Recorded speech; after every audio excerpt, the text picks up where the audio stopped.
ఈరోజు మనం చేసుకోబోయే కర్రీ దొండకాయ వేపుడు. దానికోసం కరివేపాకు, తరిగి పెట్టుకున్న దొండకాయలు, కొత్తిమీర, ఒక ఉల్లిపాయ, ఒక టమాటో కట్ చేసి పక్కన పెట్టుకోవాలి. ప్యాన్ పెట్టుకున్న తర్వాత ప్యాన్ వేడైన తర్వాత దాంట్లో 2 టేబుల్ స్పూన్ల ఆయిల్ వేసుకున్నాను. దాని తర్వాత నేను డైరెక్ట్గా దొండకాయలనే ఫస్ట్ వేయిస్తాను. అలా వేయించడం వల్ల కూర చాలా టేస్ట్గా వస్తుంది, మరియు తొందరగా ఉడుకుతుంది. వేగిన తర్వాత వేగుతున్నప్పుడే కొంచెం సాల్ట్ వేసుకుంటే తొందరగా వేగుతాయి. సాల్ట్ వేసుకొని అప్పుడప్పుడు మధ్యలో కలుపుతూ ఉండాలి. ప్యాన్ అతుక్కోకుండా అంటే మాడిపోకుండా కలుపుతూ ఉండాలి. యాక్చువల్గా నేను చేసే వంటలు కొంచెం బ్యాచిలర్ స్టైల్లోనే ఉంటాయండి.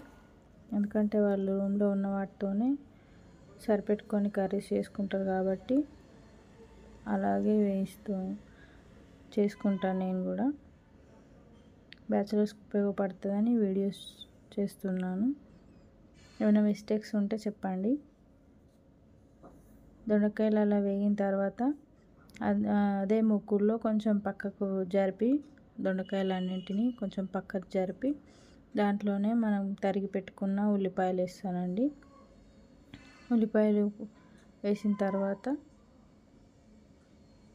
ఉల్లిపాయలు వేగిన తర్వాత కొంచెం కరివేపాకు, పసుపు వేసి ఇంకొంచెంసేపు పచ్చివాసన పోయే వరకు కలుపుకున్న తర్వాత కొంచెం అల్లం వెల్లుల్లి పేస్ట్ కూడా యాడ్ చేసుకుంటాను.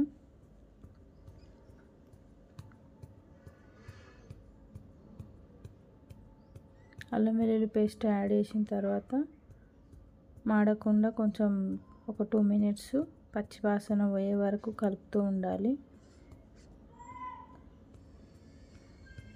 అది కొంచెం మూకుడు సన్నగా ఉంది కాబట్టి అన్నిసార్లు కలపాల్సి వస్తుంది. అలా వేగిన తర్వాత అల్లం వెల్లుల్లి పేస్ట్, పసుపు, ఉల్లిపాయలు కలిసిపోయే విధంగా దొండకాయలకు పట్టించాలి. తర్వాత మనం తరిగి పెట్టుకున్న టమాటోస్, కొంచెం కొత్తిమీర వేసి దొండకాయలకు మొత్తం పట్టించి కొంచెం సాల్ట్ వేసుకొని మూత పెట్టుకొని మగ్గించుకోవాలి. అప్పుడప్పుడు మూత తీస్తూ మగ్గినా లేదా చూసుకొని మనకు తగినంత కారం వేసుకొని కలుపుకొని మూత పెట్టుకోవాలి. దీంట్లో నేను వాటర్ వేసుకొని వేపులాగా చేసుకుంటున్నాను. వేడి వాటర్ వేస్తే కొంచెం కూర టేస్ట్ వస్తుంది, తొందరగా ఉడుకుతుంది.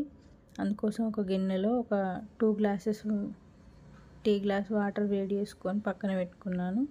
మనకు కారం వేగిన తర్వాత ఆ వేడి నీటిని కర్రీలో వేసేసుకొని కలుపుకొని మళ్ళీ మూత పెట్టుకోవాలి. ఇలా వేడి నీళ్ళు వేయడం వల్ల తొందరగా వేగి దగ్గరకు వచ్చేసిందండి. కారం ఉడికి ఆయిల్ పైకి వస్తుంది అంటే మనకి కర్రీ రెడీ అయినట్టే.